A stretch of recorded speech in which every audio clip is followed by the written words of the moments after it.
வாசனை ரொம்ப முக்கியமான ஒரு விஷயமா. ஏன் அப்படின்னா, இதில் தான் தரித்திரம்னு லாஸ்ட் வீடியோ சொல்லியிருந்தேன் பார்த்தீங்கன்னா, இந்த தரித்திரத்தை குறிக்கிறது இதுதான். ஏன்னா நல்லா கேட்டுங்க, இப்போ உங்கள் வீடு வந்து ஒரு ஃப்ளாட்டுன்னு வச்சுங்க, அக்கம் பக்கம் வீடு இல்லை, ஒரு 3வது மாடி 4வது மாடி ஃப்ளாட் இருக்குன்னா, சுற்றி எதுவுமே இல்லை, அந்த இடத்துல இந்த வாசனைலாம் வந்ததுன்னா, அங்கே வந்து தரித்திரமும் இருக்குது, ஆத்மாவோட நடமாட்டமும் இருக்குது, உங்களுக்கு பிரச்சனையும் ஸ்டார்ட்டுன்னு அர்த்தம். என்னென்னா, யாருமே வீடு இல்லாத இடத்துல ஒரு வீடு இருக்குது, அந்த இடத்துல லைனாக வீடு இருக்குங்க, பக்கத்தில் செஞ்சாங்க, அந்த ஸ்மெல்லு வருது வேறு. நான் சொல்கிறது சுற்றி வீடே இல்லை, ஆனால் வீட்டில் ஸ்மெல்லு வருது, இல்லை வீடு வேலை இருக்குது, இந்த ஸ்மெல்லு வருது, அந்த மாதிரி இருக்குன்னா அது கம்பல்சரி உங்களுக்கு ஏதோ ஒரு விஷயத்தை குறிக்க வருதுன்னு அர்த்தம். அதில் முக்கியமான விஷயம் பார்த்திங்கன்னா, முடி எரிகிற ஸ்மெல்லு. இப்படி ஒரு பணத்தோட பணம் எரியும் போது பார்த்திங்கன்னா, சுருக்கோட ஓரத்தில் பணம் எரியும் பாருங்கள், முடி எரிகிற ஸ்மெல்லு வரும், கொம்பட்டி எடுக்கிற மாதிரி வரும். அந்த மாதிரி முடி வருதுன்னா அங்கே ஆத்மாவோட நடமாட்டம் இருக்குதுன்னு அர்த்தம். ஒன்று.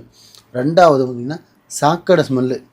சுற்றி சாக்கடையே இருக்காது, ஆனால் சாக்கடை ஸ்மெல்லு வரும். சாக்கடைனா காவா, பேட் ஸ்மெல்லு வரும். அடுத்தது பார்த்திங்கன்னா, நம்ம இந்த ஓப்பனாகவே சொல்கிறேன், இந்த மோஷன் நாற்றுல மாதிரிலாம் ரொம்ப பேட் ஸ்மெல்லு வரும்.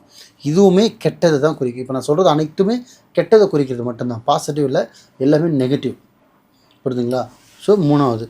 4வது, சுற்றி வீடே இல்லை, யாரும் ஊதுறதே கொளுத்தலை, சாம்பிராணியும் போடல, ஆனால் சாம்பிராணி ஸ்மெல்லும் வருது, ஊதுற ஸ்மெல்லும் வருதுன்னா அங்கேயுமே உனக்கு ஒரு கெட்டது இருக்குதுன்னு அர்த்தம்.